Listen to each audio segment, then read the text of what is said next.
ইতিহাসে এমন কিছু ঘটনা আছে যা মানুষের বিবেককে নাড়িয়ে দেয়, যেখানে হিংস্র সিংহ হয়ে যায় বাধ্য আর এক নিষ্পাপ শিশু বেঁচে যায় শুধু আল্লাহর হুকুমে। আজ শুনুন হযরত দানিয়েল আলাইহের এক অলৌকিক কাহিনী।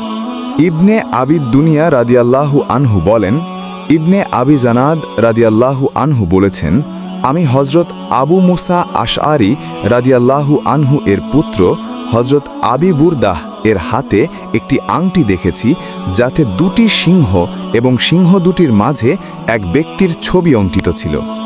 সিংহ দুটি সেই ব্যক্তিকে জিহবা দ্বারা চাটতেছে। হযরত আবি বারদা বলেন, এটি সেই মৃত ব্যক্তির আংটি যিনি দানিয়েল নামে পরিচিত।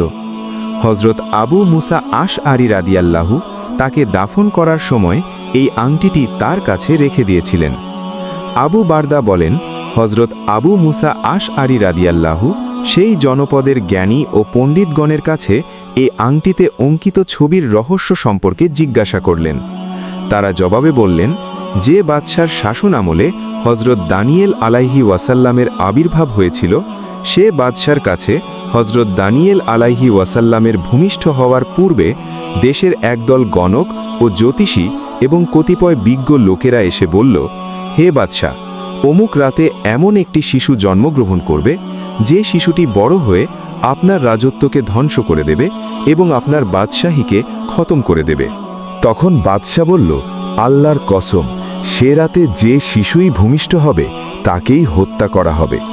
কিন্তু হযরত দানিয়েল আলাইহি ওয়াসাল্লাম যখন ভূমিষ্ঠ হলেন, তখন বাদশাহের লোকেরা তাকে সিংহের পালের মধ্যে ছেয়ে চলে যায়, যাতে লোকজনের দৃষ্টি সেদিকে না পড়ে।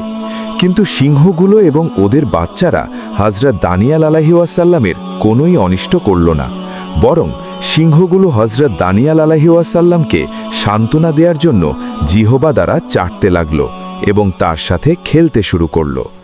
এভাবে আল্লাহ তাআলা সিংহের দ্বারা হযরত দানিয়েল আলাইহি ওয়াসাল্লামকে হেফাজত করেন। পূর্ণ বোঝ অবস্থা হওয়া পর্যন্ত তিনি সেখানে নিরাপদে প্রতিপালিত হন। আবু বারদা রাদিয়াল্লাহ হযরত আবু মুসা আশআরি রাদিয়াল্লাহ এর বরাত দিয়ে বলেন, এই জনপদের আলিমগণ বলেন, এরপরে হযরত দানিয়েল আলাইহিসসাল্লাম তার আংটিতে এই দৃশ্য অঙ্কিত করে রাখেন, যাতে এটি দেখে আল্লাহ তাআলার সেই অনুগ্রহের কথা স্মরণ আসে এবং তাকে না ভুলেন। সূত্রটি হাসান পর্যায়ের। এই ছিল হযরত দানিয়েল আলাইহি ওয়াসাল্লামের শিশু অবস্থায় আল্লাহর কুদরত।